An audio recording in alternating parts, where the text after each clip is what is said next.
Classes India के YouTube channel पर आपका स्वागत है।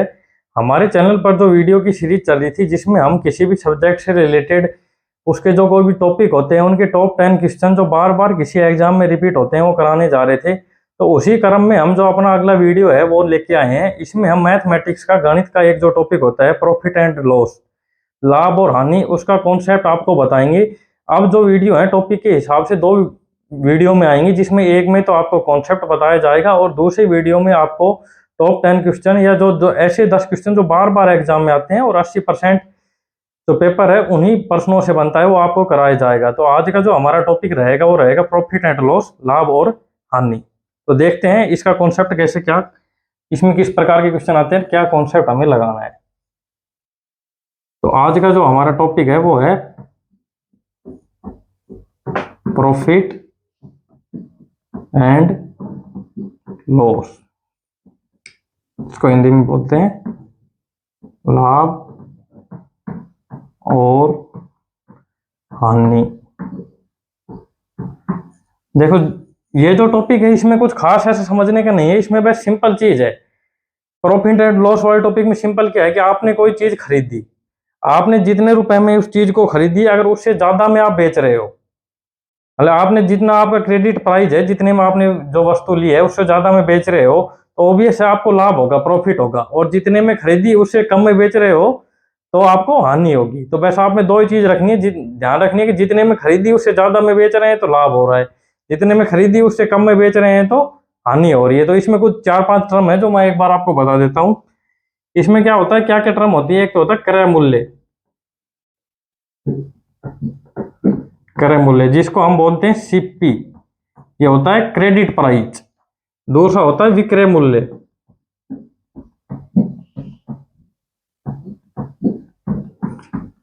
जिसको बोलते हैं एसपी, सेलिंग प्राइस। और एक इसमें होता है अंकित मूल्य,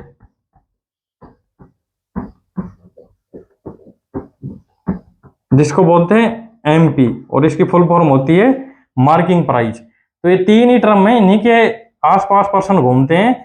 तो इनमें क्या है कि क्रय मूल्य तो वो होता है क्रेडिट प्राइस जिस पर हमने वस्तु को खरीद दी है, विक्रय मूल्य एसपी वो होता है जिस पर वस्तु को बेची है, अंकित मूल्य एमपी, मार्किंग प्राइस वो होता है जो किसी भी वस्तु पर या कोई भी ऑब्जेक्ट है उस पर लिखा हुआ होता है और दुकानदार उसी मूल्य पर भी वस्तु को बेच देता है, एमपी पर भी, या उसमें कुछ डिस्काउंट करके भी बेच देता है। मतलब विक्रय मूल्य पर भी कुछ, अंकित मूल्य पर कुछ डिस्काउंट देगा तो आपको विक्रय मूल्य आएगा और उस पर भी वस्तु को बेच देता है। तो आगे देखते हैं प्रॉफिट एंड लॉस में प्रॉफिट कैसे होता है और लॉस कैसे होता है। तो प्रॉफिट क्या होता है,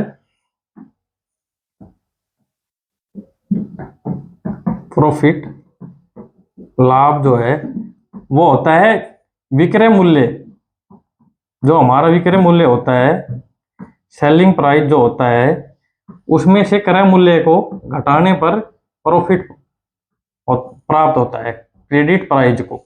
भाई अगर आपने वस्तु खरीदी कम में है, बेच दी ज्यादा में है, तो आपको लाभ होगा। और लाभ कैसे प्राप्त होगा आपको, विक्रय मूल्य में से क्रय मूल्य घटाने पर। लॉस,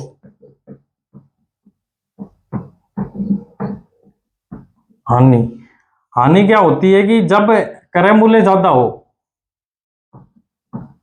मतलब खरीदी हमने ज्यादा में है और बेची कम में है, तो क्रय मूल्य में से विक्रय मूल्य को घटाने पर हानि प्राप्त होती है। सीपी, क्रेडिट प्राइस में से सेलिंग प्राइस को घटाने पर हानि की जो वैल्यू है, मतलब हानि का जो मान है वो हमें प्राप्त होता है। और जो बट्टा होता है जिसको हम डिस्काउंट भी बोलते हैं, वो होता है अंकित मूल्य। जो अंकित मूल्य होता है, जितना भी किसी ऑब्जेक्ट पर लिखा हुआ होता है, अंकित मूल्य में से विक्रय मूल्य जो घटाते हैं हम, उससे प्राप्त होता है। मार्किंग प्राइस में से सेलिंग प्राइस को घटाने पर। तो अंकित मूल्य में आता है कि मान लो कोई दुकानदार ऐसे कहता है कि भाई इस पे 230 हमने मार्क कर रखा है लेकिन मैं आपको बेचूंगा 200 में, तो आपको कितना होगा, डिस्काउंट कितने का दिया, उसने 30 का डिस्काउंट दे दिया। तो यही होता है बट्टा, डिस्काउंट। तो आगे देखते हैं कि परसेंटेज की वैल्यू किसके आधार पर निकालते हैं। प्रॉफिट होता है जो प्रॉफिट परसेंटेज, लाभ परसेंटेज, और लॉस, हानि परसेंटेज जो होती है, इन दोनों की वैल्यू क्या है, सीपी, मतलब क्रय मूल्य पर ही निकाली जाती है। ऐसा क्यों होता है भाई, दोनों चीज क्या है कि विक्रय मूल्य तो कम भी हो सकता है ज्यादा, जो चीज हमने खरीदी है उसके आधार पर नहीं करेगी। मान ली मैंने कोई चीज 100 रुपए में खरीदी, तो अगर मैंने 110 में बेची तो भाई 100 के सापेक्ष 10 ज्यादा बेच दी, तो ओबियस है वो जो खरीदी उसी हिसाब से निकलेगी। और 90 में बेच दी तो 10 कम में बेच दी तो भी वो 100 के सापेक्ष ही है मतलब।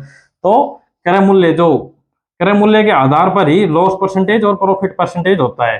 तो जो प्रॉफिट परसेंटेज होता है, लाभ प्रतिशत, वो होता है प्रॉफिट बटे सीपी इंटू 100। ये होता है लाभ बटे क्रय मूल्य गुना 100। इससे क्या है, प्रॉफिट परसेंटेज की वैल्यू हमें प्राप्त होती है। लॉस परसेंटेज की वैल्यू कैसे प्राप्त होती है? लॉस परसेंटेज की होती है लॉस बटे सीपी, हानि बटे क्रय मूल्य गुणा 100। इससे लॉस परसेंटेज की वैल्यू हमें प्राप्त होती है। अब इन्हीं दोनों फॉर्मूलों से अगर हम सीपी की वैल्यू कैलकुलेट करना चाहें, इसकी क्रय मूल्य की, और इससे भी क्रय मूल्य की अगर हम वैल्यू को कैलकुलेट करना चाहें तो वो कैसे होगा? भाई प्रॉफिट है, इसको हटा के हम क्या लिख सकते हैं, उसमें एसपी की टर्म में इसको लिख सकते हैं एसपी माइनस सीपी, जो मैंने आपको बताया था कि विक्रय मूल्य में से क्रय मूल्य घटाने पर। तो वो क्या आ जाएंगे, वो जो आगे इसको फॉर्मूले से ड्राइव करेंगे तो सीपी की वैल्यू, सीपी की जो वैल्यू आएगी, देखो इसमें क्या है कि जो प्रॉफिट है उसकी जगह हमने लिख देंगे एसपी माइनस सीपी, और जैसे इस फॉर्मूला को आगे सोल्व करेंगे तो सीपी की वैल्यू दोनों तरह तरीके से आ जाएगी। एक तो प्रॉफिट परसेंटेज में भी आ जाएगी और दूसरी लॉस परसेंटेज है उसमें भी आ जाएगी। तो सीपी की वैल्यू आएगी एसपी इंटू 100 बटे 100 प्लस प्रॉफिट। अगर प्रॉफिट हो रहा है तो ये साइन प्लस आएगा।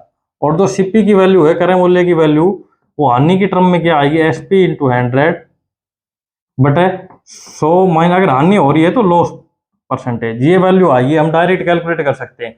अगर हमें विक्रय मूल्य दे दे और हानि का प्रतिशत दे दे तो सीपी का मान आ सकता है। विक्रय मूल्य दे दे, प्रॉफिट का परसेंटेज दे दे तो सीपी मतलब क्रय मूल्य का मान आ सकता है। कोई भी एक टर्म दे दे, दो टर्म दे दे, एक पूछ ले, तो हम इन दोनों इक्वेशन से आराम से अच्छे से निकाल सकते हैं। तो अब उसके बाद एक बार डिस्काउंट का देख लेते हैं। जो डिस्काउंट परसेंटेज होता है, डिस्काउंट परसेंटेज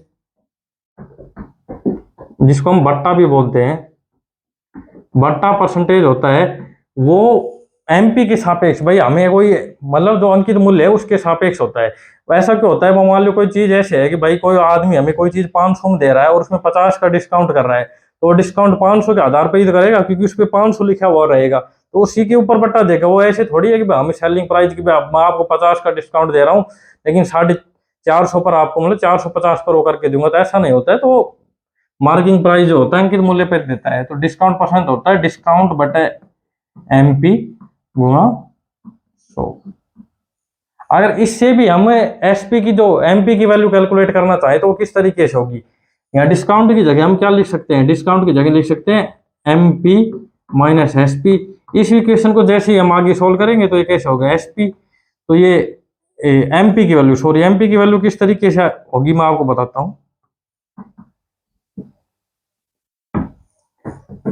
एमपी की वैल्यू हो जाएगी एसपी इंटू 100 और नीचे 100 माइनस डिस्काउंट परसेंटेज।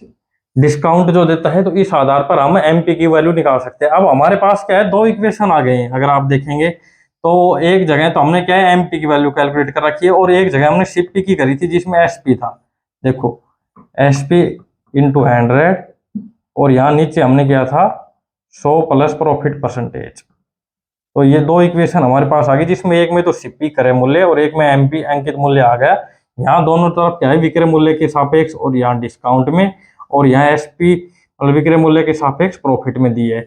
अगर इन दोनों इक्वेशन से हम एसपी की वैल्यू निकालना चाहें, पहले इस इक्वेशन से, पहले एक इक्वेशन से, तो क्या आएगी वो आगे हम देखते हैं। देखो इस इक्वेशन से एसपी की वैल्यू क्या आ जाएगी, अगर एसपी को निकालें तो ये इधर तक इसे एमपी से गुणा हो जाएगा, तो वो हो जाएगी एमपी इसके इनटू में 100 minus discount percent, 100 minus discount percentage, ये हो जाएगी।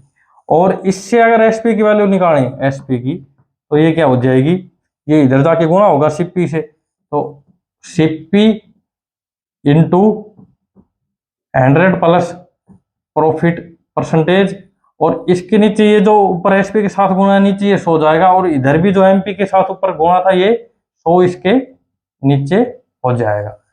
अब अगर दोनों में अगर एसपी की, ये भी एसपी की वैल्यू आई है मतलब सेलिंग प्राइस विक्रय मूल्य की और ये भी विक्रय मूल्य की, अगर इन दोनों को बराबर रख देते हैं हम तो कैसे क्या होगा देखते हैं।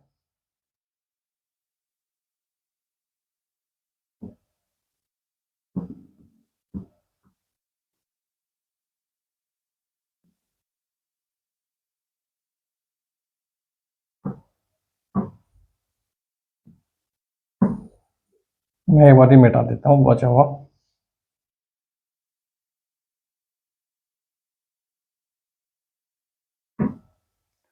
तो अगर देखो यहाँ दोनों एसपी की वैल्यू अगर हम बराबर रख दें तो ये हो जाएगा MP into 100 minus discount percent बटे 100 equal to CP 100 plus profit लाभ परसेंट बटे 100। अब यहाँ पे आप अगर देखेंगे तो ये 100 से 100 कट जाएगा और जो सीपी बाई एमपी का रेशियो आएगा, अगर मैं आपको बताऊं सीपी को उधर ही रखें, इसके नीचे एमपी ले जाएं तो इसका जो रेशियो आएगा वो आएगा 100 माइनस डिस्काउंट परसेंट बटे 100 प्लस प्रॉफिट परसेंटेज। तो ये जो रेशियो निकल के आए ये बहुत इंपॉर्टेंट है, काफी क्वेश्चन में यूज होगा, आपको पता तो लग ही गया होगा किस तरीके से होगा। तो ये जो 3-4 फॉर्मूला थे, एक फॉर्मूला तो ये हो गया, उसके अलावा मैंने आपको 2-3 कराए थे प्रॉफिट परसेंटेज वाला। प्रॉफिट परसेंटेज कैसे निकलेगा, प्रॉफिट बटे सीपी इंटू 100, एक फॉर्मूला ये हो गया इंपॉर्टेंट। दूसरा मैंने आपको बताया था लॉस परसेंटेज वाला। लॉस परसेंटेज वाला क्या निकलता है, लॉस बटे सीपी इंटू 100, एक ये फॉर्मूला इंपॉर्टेंट हो गया। और ये तो लाभ का होगा, ये हानि का हो गया। और एक जो बट्टा वाला होता है डिस्काउंट परसेंटेज वाला, वो क्या हो जाएगा, डिस्काउंट बटे एमपी मैन जो मार्किंग प्राइस है वो बटे 100। ये फॉर्मूले आपको याद रखने हैं। और ये जो दोनों फॉर्मूले मैंने आपको बताए थे, जिसमें एक में सीपी की वैल्यू कैलकुलेट कर रखी थी हमने और एक में एमपी की वैल्यू कैलकुलेट कर रखी थी, तो ये 3-4 फॉर्मूले हैं जो ये प्रॉफिट लॉस का जो कंप्लीट टॉपिक है वो इन्हीं फॉर्मूलों में कवर हो जाता है, बस इन्हीं के आसपास घूमता है। तो ये फॉर्मूले आपको अच्छे से ध्यान रखने हैं। मैं आशा करता हूँ ये आपको कॉन्सेप्ट अच्छे से समझ में आया। बाकी हम जब क्वेश्चन कराएंगे तो भी कॉन्सेप्ट को फिर से डिस्कस करेंगे। तो जो अगला वीडियो हमारा आएगा वो इसी के आधार पर, जो टॉप 10 क्वेश्चन जो बार बार किसी एग्जाम पूछे जाते हैं, दिल्ली पुलिस हुआ, एसएससी के जितने भी एग्जाम होते हैं और स्टेट के एग्जाम होते हैं, उनमें क्वेश्चन ईजी है लेकिन बार बार पूछने के कारण उनकी महत्वता बहुत बढ़ जाती है। तो वीडियो जरूर देखें। अगर आपको वीडियो का कंटेंट अच्छा लगता है तो चैनल को प्लीज जरूर सब्सक्राइब करें। और वीडियो की सीरीज अब लगातार आएगी, डेली कोई ना कोई वीडियो, रोजाना कोई ना कोई वीडियो आपको आता रहेगा, जिससे आपकी नॉलेज बूस्ट होगी। तो आज का वीडियो देखने के लिए आपका बहुत बहुत धन्यवाद।